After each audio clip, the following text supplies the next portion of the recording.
We have here the messenger of water. So it looks like someone here could be, whispering some kind of love. This person right here gives me the vibe that this person here is in love with you. Okay, yan ang nakikita ko dito. At mukhang nagpo-focus siya sa'yo ngayon. No? So, the energy of this person right here, alam mo yung parang ang ganda na sinabi ko, but there's something here na parang, I don't know, there's something off about this person here. Hindi nagmamatch yung energy na yon sa positivity. Yeah, look at that. Look at this. Temptation. So, I'm seeing that this person here, kung makikita mo, no? Kanina, yung seahorse doon, ikaw yon. Okay? Ikaw yung tinitingnan niya. No? So, this person is focused on you. But look at that. Now, this person here is facing this gold chest of coins. And look at that big trophy, no?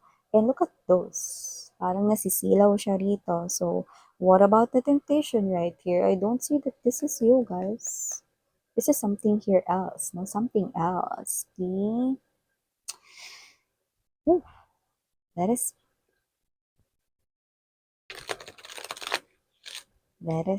see.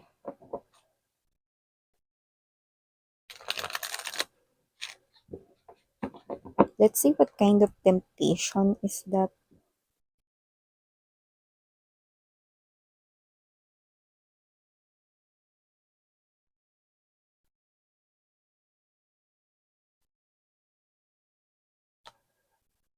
Mm-hmm.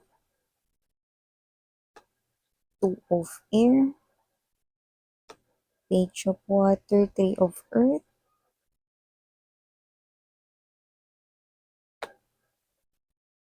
four of fire. Oh, four of fire, energy and justice, no? Both are in reverses position. So let us see.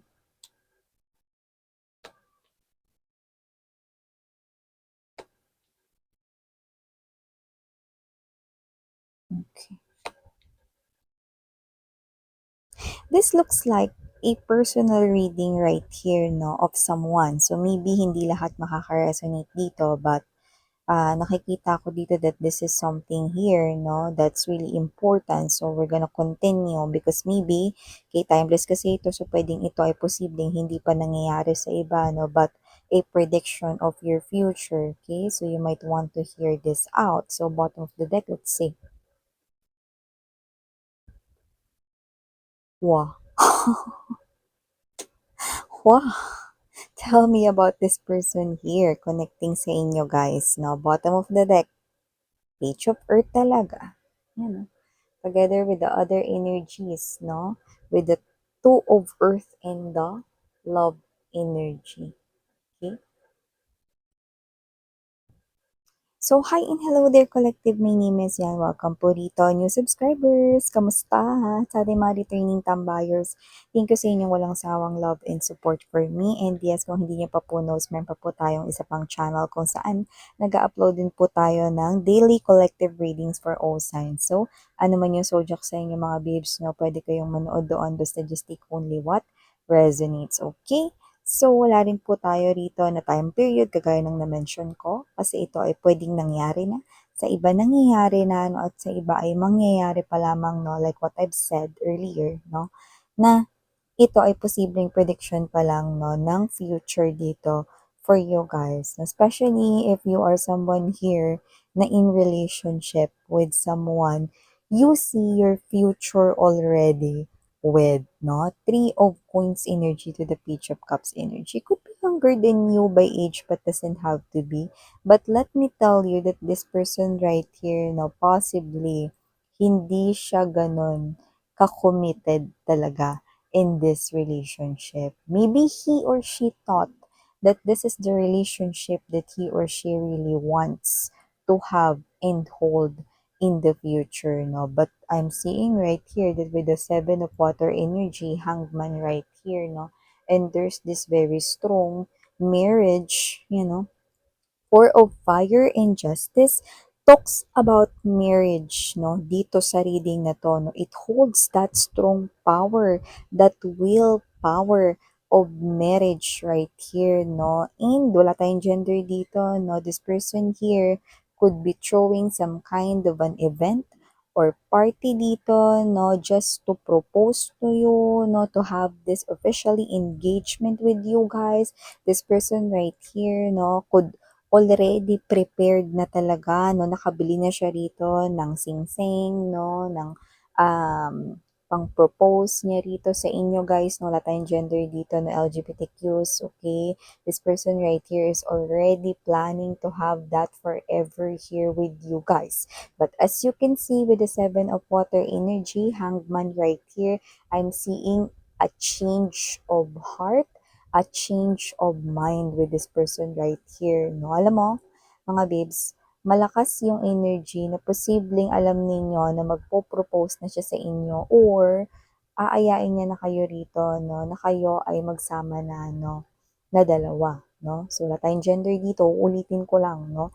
Pero, nakita ko dito na merong change of mind, change of heart dito, and this person here is acting, no? Na parang teka, parang nagpapadalos-dalos yata ako.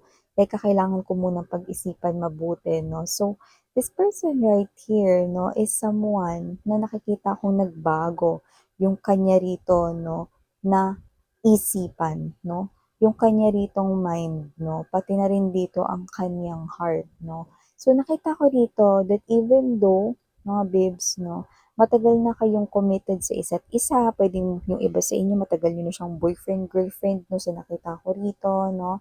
At this person right here 'no, finally wants to ask you, "Will you marry me?" 'no, pero ano nga ba nangyari rito, bakit parang bigla siya ritong huminto 'no, the day before the proposal, 'yan, no, or the day before the engagement right here na maybe this person right here, okay, sasabihin niya talaga 'yan sa inyo kasi hindi puwedeng hindi, 'no. With the Seven of Water energy, Hangman right here, this person now thinks about his or her own future, 'no.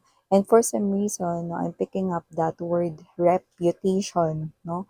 So, parang meron siya ritong sinasabing reputation, which is gusto kong tumawa ng malakas 'no, kasi kung ano man yung tinutukoy niya rito 'no, nakakaloka siya rito. This person right here is being judgmental with you guys all this time.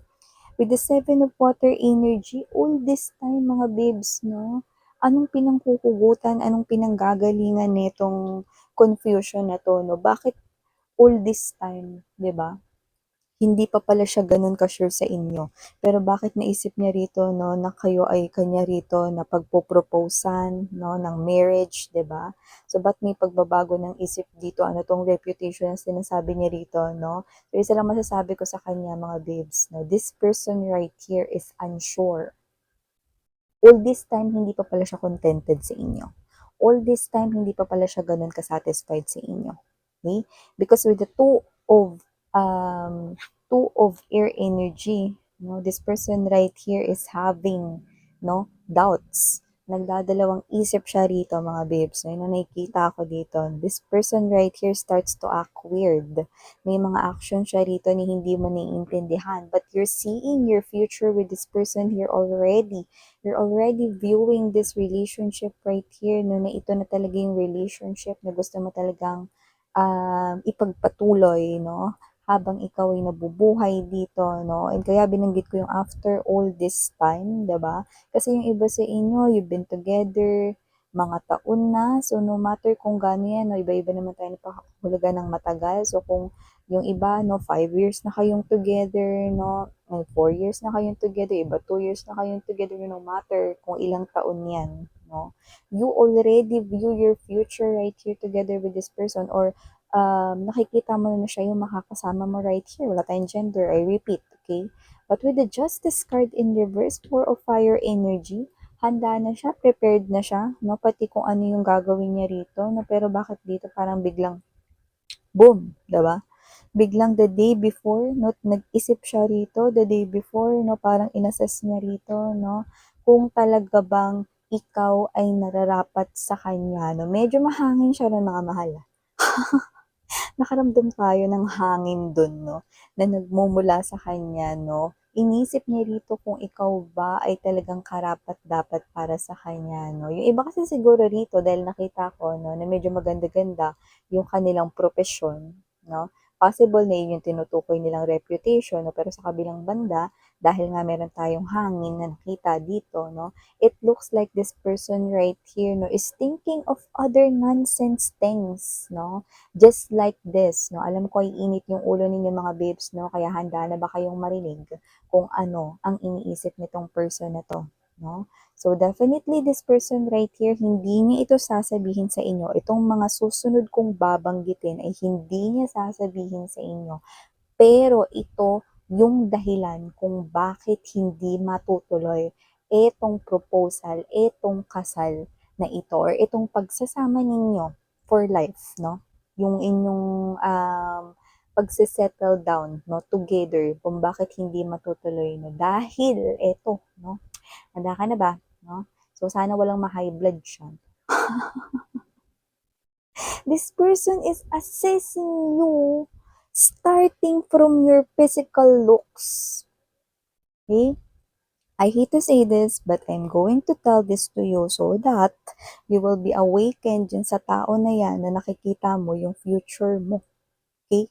So, that person, no, you used to trust, and that person you think who loves you, okay, is thinking, no, assessing you. Like it's an interview right here, no, na parang, ano ba to?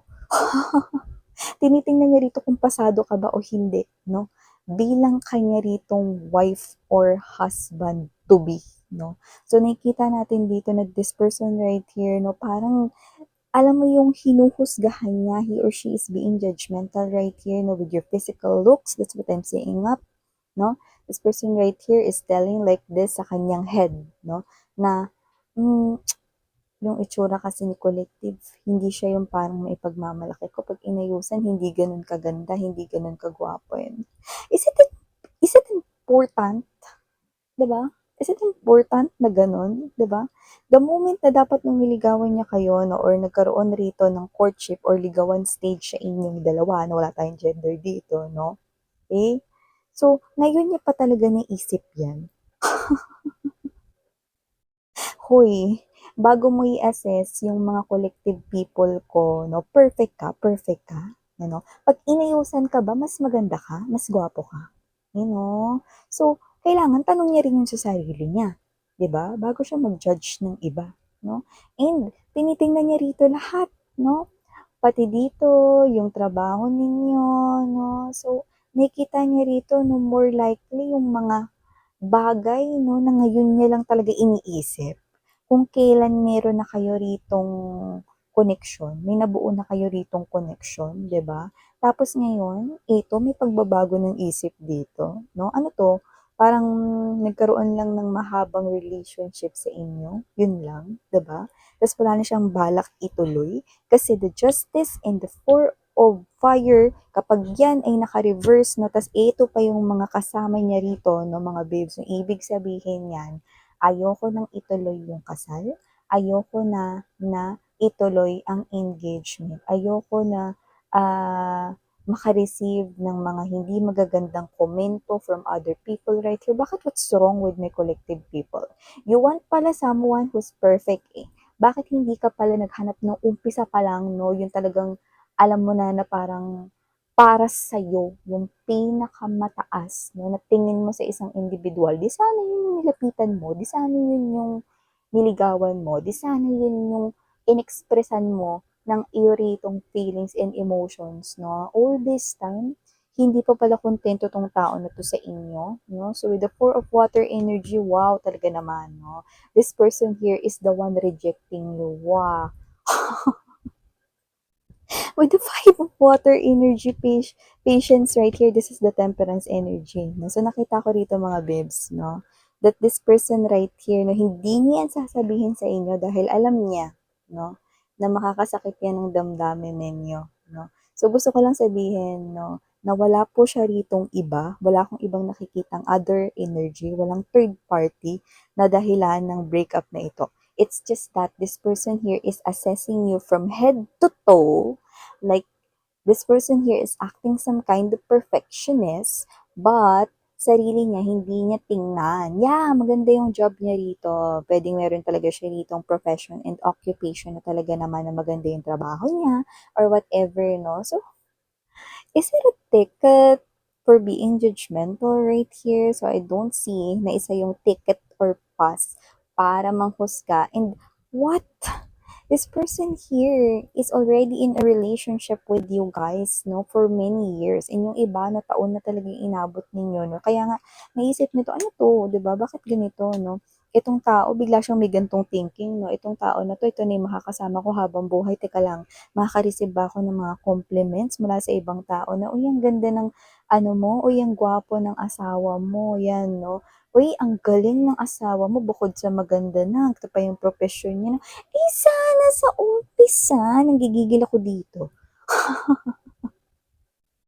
Sa umpisa pa lang hindi na kayo rito pinaibig, ano ba 'to, 'di ba? So, kasi naman 'tong energy na 'to, nakikita ko rito that this person here is someone, 'no, na makikipaghiwalay sa inyo. The Nine of Earth energy signifies singleness right here. This person here wants to be free from these relationships, want you to release him or her. Naku, release mo na tong person na to, no? Dahil nakikita ko rito, no, na sarili niya lang yung iniisip niya rito.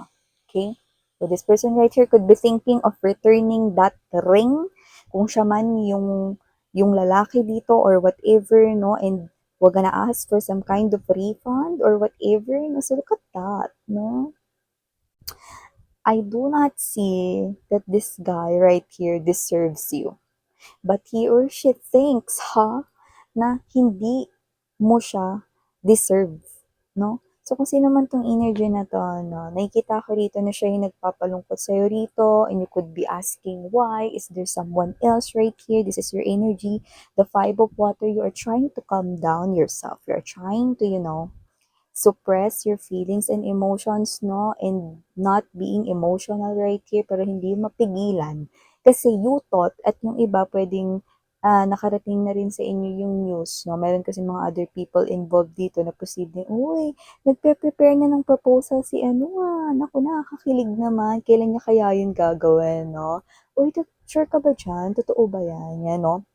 So, yung iba, meron na talaga kayong clue, no? At yung iba naman, no, parang narinig nyo na mismo from your person right here na meron na talaga siyang binabalak na proposal, no? And then, this day came na yung proposal turned out to be some kind of a nightmare here for you guys. Na this person wants breakup right here. And the reason is that yun yung laman ng isip niya rito because hindi mo daw siya deserve. Wow. And this person right here could be acting nice daw kasi hindi niya babanggitin yun sa inyo, no? Kasi nga ayaw niya, no, na masaktan ng inyong feelings and emotions. Wow. So, kasi naman tong energy na to, no, nakikita ko rito na yun yung dahilan, walang third party right here, no, and I'm seeing that this person right here is just trying to escape from this, no. Sinisave niya raw yung sarili niya rito, no. The future energy of this person is the love, two of earth energy, and the page of earth right here, no. Tinan mo. Wow. Lumabas na naman siya bilang page, no?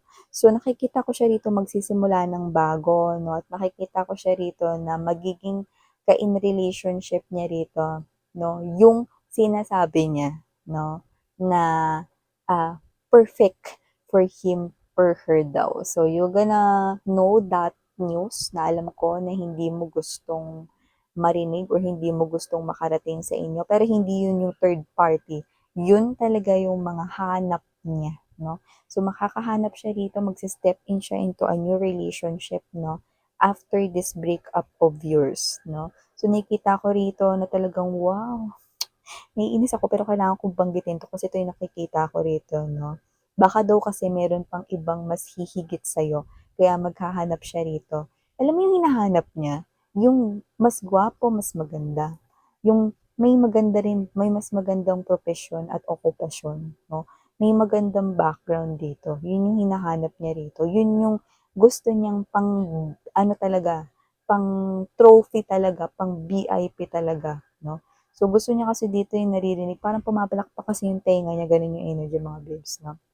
Na makarinig ng mga compliment sa ibang tao na, "Uy, ang ganda-ganda naman ng misis mo, tapos eto pa yung mga na-achieve niya sa trabaho. Congratulations!" You know? "Uy pre, yan mo, ganyan-ganyan." Alam alam mo, ewan ko dito sa person niyo, pero all this time sana hindi niya na itinuloy ito 'no, tapos iiwan niya lang din kayo dito sa ere, 'di ba? So kung sino man siya 'no, I hate to say this pero marami-rami talaga sa inyo yung hindi pa 'to nangyayari. That's a possibility, or this may also sound a personal reading here for someone. See, in short, paasa 'to, eh, 'no? Tignan mo naman 'yan, pero just think of this as a blessing in disguise, because this person right here 'no, might be um, showing signs na baka kayo ay i-belittle or maliitin nito, 'no, in the future kung sakaling matuloy man ang inyong marriage, 'no, dahil ganito ang kanyang thinking. So, nakakaloka na iniisip niya rito na ise-save niya yung sarili niya from you guys. This person, ay, okay? So, yeah, alam ko, 'no, tapusin na natin 'tong reading na 'to, 'no. So, that's it. Okay?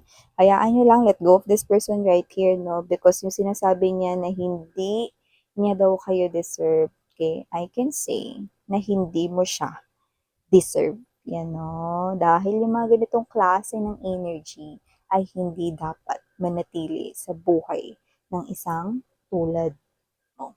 So, yeah, again, I'm Miriana on me, Sarang Heal, Love in Light, mga babes. Ayun.